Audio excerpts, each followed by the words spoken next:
सरस्वती माता, मैंने पापा से कह तो दिया है मैं अकेला रह लूंगा, लेकिन मैं पापा के बिना नहीं रह सकता हूँ।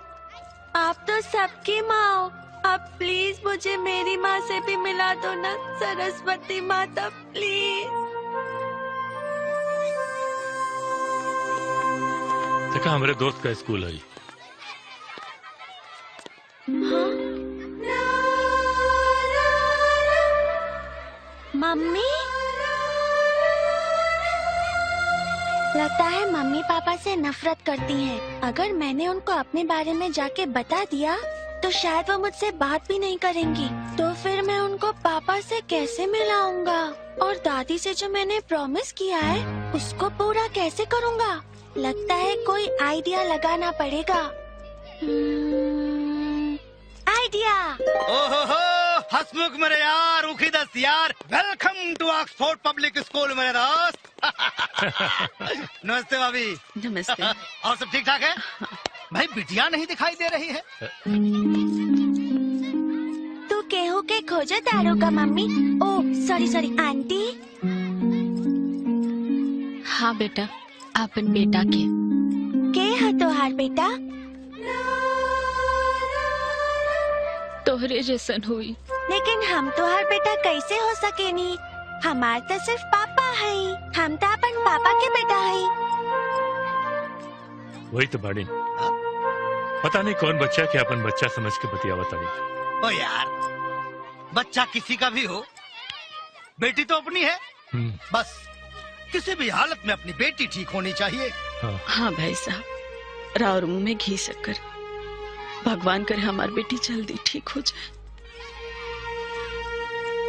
चलिए आइए अंदर चलते हैं। अरे गाड़ी में कुछ सामान पड़ल। अरे यार गाड़ी में सामान है तो चपरासी को भेज कर मंगवा लेंगे। आइए आइए भाभी जी, आइए चलिए। अरे आइए चलिए तो। अरे मेरी बेटी आ जाएगी। तो मिलबू हमारे पापा से। पिला, बाकी तू हमार दोस्त बनवा। दोस्त? दोस्त? हाँ बने, ठीक बा। हम अपन पापा के फोन करके बुला लाई। ठीक बा।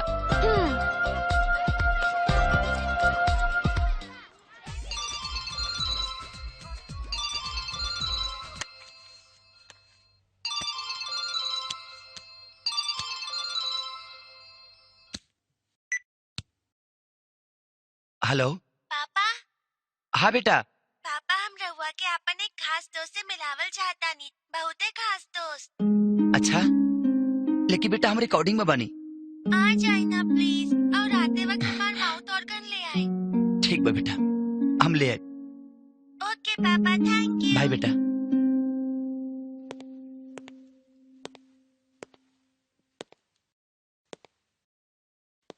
सर को चाहिए का? माउथ ऑर्गन बा का? हाँ बा। दे दी। ले आओ तनी।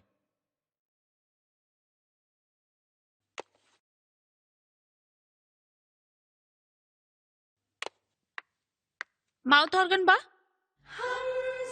एके गो बा। तो हम कहा दूगो मंगले बनी, पैक कर दी। पर ई त इनकरा का दे दिले बनी।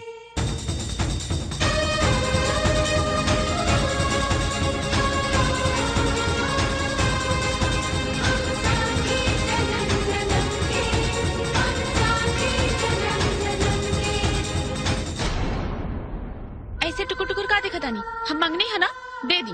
एक्सक्यूज मी, ये माउथ ऑर्गन हम अपने बेटा खाती पसंद के लिए बनी। ओह, बेटा, गुड। तो ओसे का भाई ए पर और नाम नहीं खे लिखल।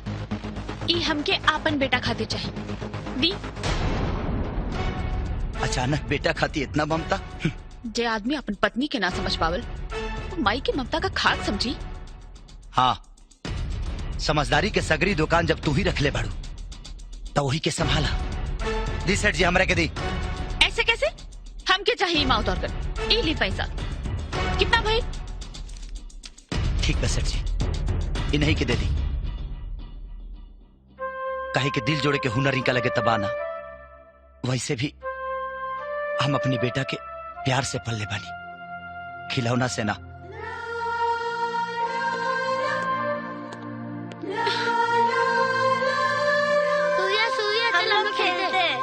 मुझे नहीं खेलना, तुम लोग जाकर खेलो। ठीक है।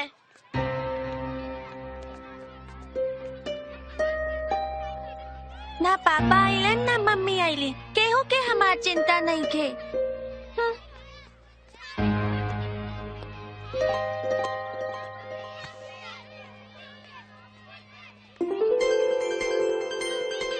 सॉरी चॉकलेट माउथ ऑर्गन कहाँ बा? बेटा, हम आउत रही तो रास्ता में हमारे को बिलाई रास्ता काट दलसिया, यही से तो हर माउथ हरगान लेके ना पैनी है। नो प्रॉब्लम। लेकिन बेटा तार दोस्त कहाँ बा? ओही के तो इंतजार करत आनी पापा। बेटा हम अपन शूटिंग छोड़ के आयल बनी और हमार गैल बहुत जरूरी बा। तोहरा दोस्त से हम संडे के मिल ले। संडे के स्कूल बंद रहेला पापा। ओहो प्लीज बेटा थोड़ा सा संभाल ला। ठीक बा। हाँ संडे के हमार स्कूल के पार्क में आ जाइह, हम अपन दोस्त के बुला लाई। डन। डन। अब जा, तो हर क्लास शुरू हो गई बा। मुआ, मुआ, मुआ। बाय। बाय बेटा।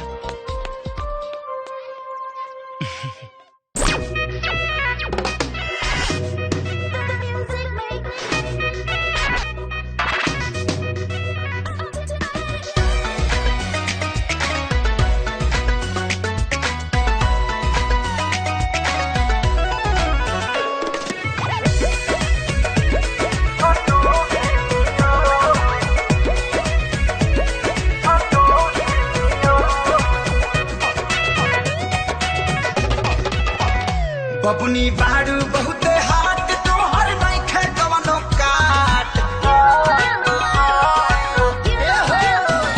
बबुनी बाड़ू बहुते हाथ तोहर नइखे कवनो काट। हमर लचकेला रबड़ के डोरी नियान गोरे गलिया के, गोरे गलिया के, गोरे गलिया के पिंपल बारोड़ी नियान तोहर ढोही बा फुलहा गोरे गलिया के पिंपल बरोड़ी नियन तुहर ढोरी बा फुलहा कटोरी नियन।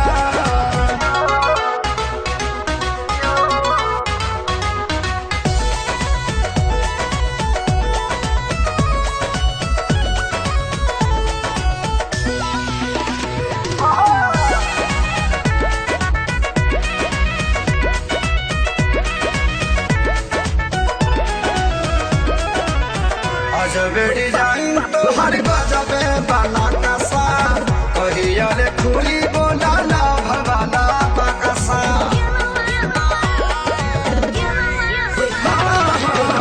अजबे डिजाइन तोहर गजबे बाला कसा, कहिया रे खुली बोला ना भवाला बकसा।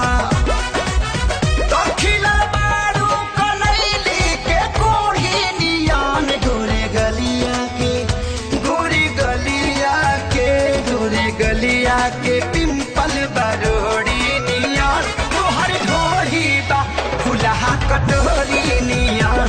गोरे गलिया के पिंपल बरोड़ी नियान तोहर ढोरी बा फुलहा कटोरी नियान। बच्चों आज मैं आप लोगों को एक स्पेशल लेसन पढ़ाने वाली हूँ। The relation of child with mother and father, मतलब बच्चे का माता पिता से रिश्ता। Excellent. Meera, yes miss. What is father? पिता पागल पपीता जैसा होता है। Silence, silence. या बेबी। मेरी मम्मी कहती है पिता पागल पपीता जैसा होता है, जो अपने बच्चों की जिंदगी बनाने के लिए खुद को कमजोर और खोखला कर लेता है। Wonderful, clap for Meera. तुम्हारी मम्मी एकदम ठीक कहती हैं। वैसे माँ क्या होती है, कौन बताएगा? सूर्या। माँ। बोलो बेटा। माँ। लेकिन मेरी तो माँ है ही नहीं।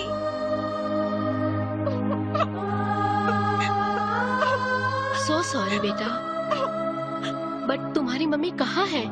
पापा कहते हैं मेरी मम्मी मुझसे नाराज होकर चली गई। नहीं बेटा,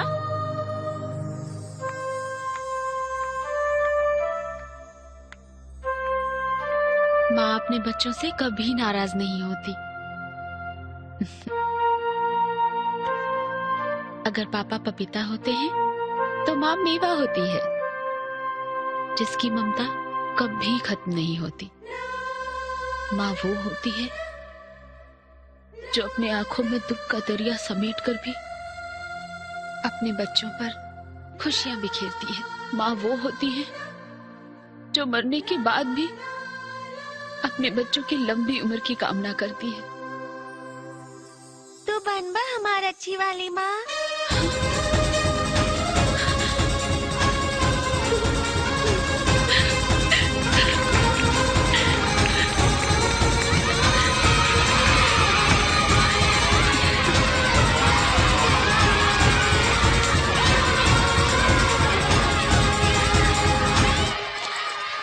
ये हमके दे दा।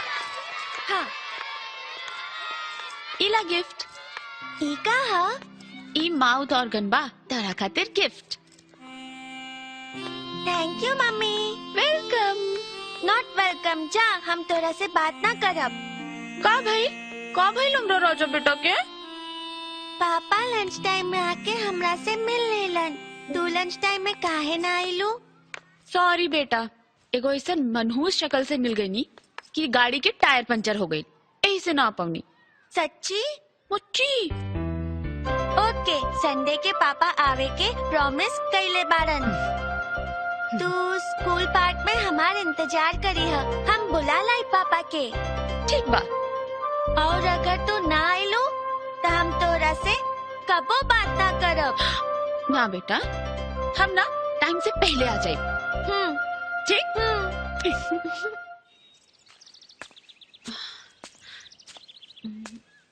सूर्य अभी तक आए ना आए।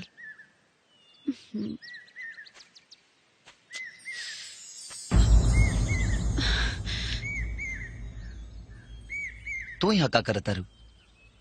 ये पूछे कि हक रवा खो चुकल बानी। हक लिहल ना दिहल जला। खैर छोड़ा, तुहार का हलबा? एकदम मस्त। और राउर बेटा के? एकदम हमारा पगल बा। भगवान करे खाली शक्ल ही गईल होके, अकल ना।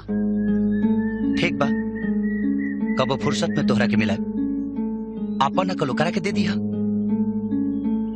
हम कहे दे आपन अकल राउर बेटा के। हाँ, ऐसे भी तोहरा से कुछ पावे की उम्मीद नहीं है। वैसे यहाँ केकर इंतजार करता रहो? बाकी हो खास। और रवा? हम जेकरा के दिलो जान से चाहिए, जे हमारा दिल के धड़कन बा, ओकरा इंतजार करता नहीं। अब यो दिल बार रवा लगे।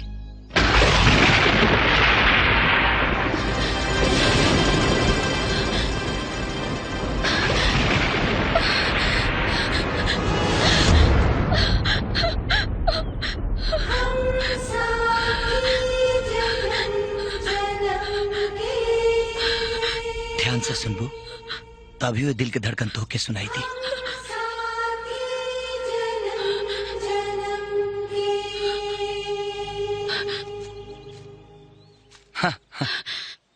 बड़ा ताजुब होता कि दूसरा पर बिजली गिरा गया।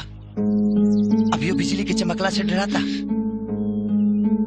बिजली के गिरवले बा, आपन जमीर से पूछी।